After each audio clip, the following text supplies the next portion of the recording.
Hello, interesting topic for today. Um, you have no control or awareness at all. You don't control your thoughts, your opinions, your beliefs.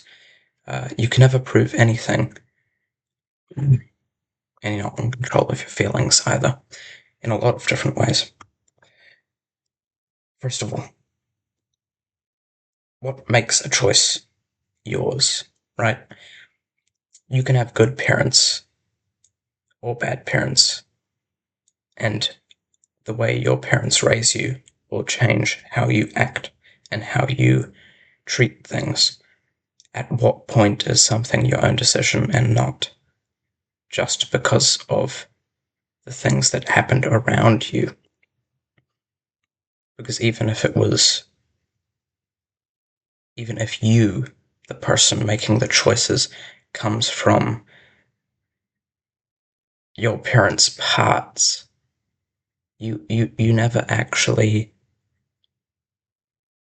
Man, I feel like it's difficult to explain this, but you never actually make choices without it being caused by the impact of other people and things, your environment. You're just like, honestly, a number. If you look at like any graph about people, there are clear um, changes based on your environment. Same thing as before, right? You look at I thought there was this one about American politics where um, there was a location, some part in the USA, that used to have a shoreline, and because of that, there were more um, deposits with natural minerals, and because of that, more farmland appeared there, and more slaves lived there, and so in modern day, more Black or African American people live there, and in turn, it changes who votes for what side. All these people are making the choices for themselves, but it's so closely related to where they are, you know? Addiction, too.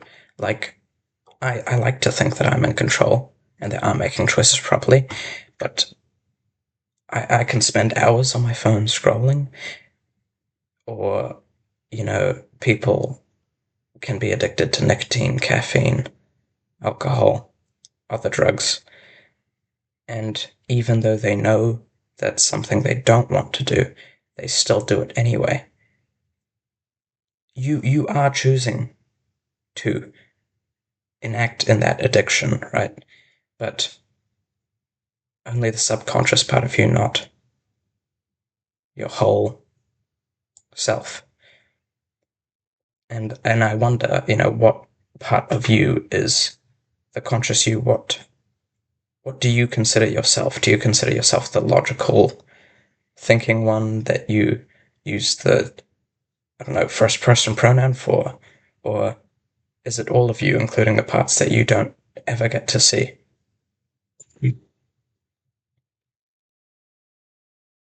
Oh, yeah, another good one. Um, there was a study, I think, I'm pretty sure Vsauce made a video on this, but with people with epilepsy, there was a procedure where they would split some of the connections between the two sides of the brain, and because of that, they wouldn't be able to communicate as much, and they would only have vision on one side for each side of the brain. And when past an object, when the person gets given that object by the other side of the brain, they would come up for a reason why they're holding this object rather than it being passed to them. And I think, regardless of epilepsy and this, I don't know why I went on about that, you make up reasons for doing an action. You do the action first. I will do something, and then I'll convince myself that I did it for a reason and tell myself what the reason was. But most of the time, you already made the decision unconsciously without that reasoning beforehand. before you become conscious of your choice.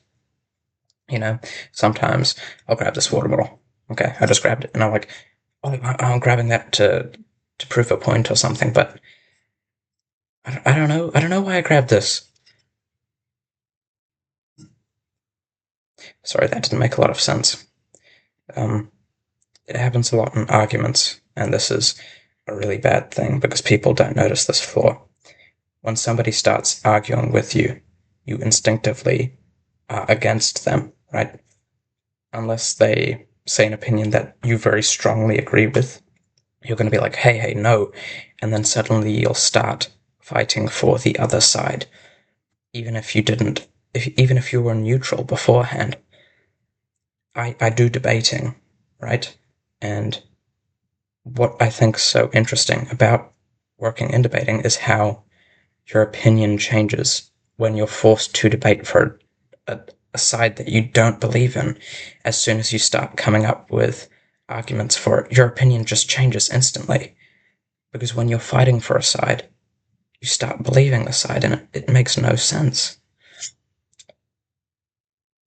At the moment, in a lot of government situations, when they are debating, rather than trying to move away from an argument and find middle ground, which is the optimal outcome for an argument, it seems people try to demonize the other side, segregate them, right? If you start arguing saying, hey, your side is wrong, and no matter what, you always agree with your own side, then you will never convince the other person. You're just making people angry. You have to acknowledge that people came to a conclusion for a reason. It's never just random, just because. And when you figure out the reasoning behind that person's point, you can get closer and realize what you both actually care about. And I think more people should do that.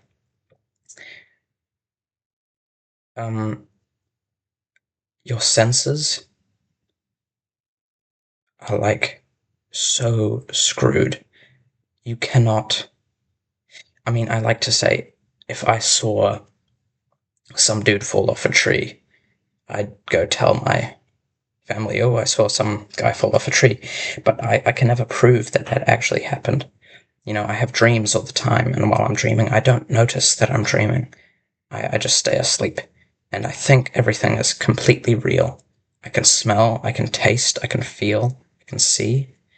But when I wake up, I know that stuff wasn't real. So how can I prove that anything around me right now is real?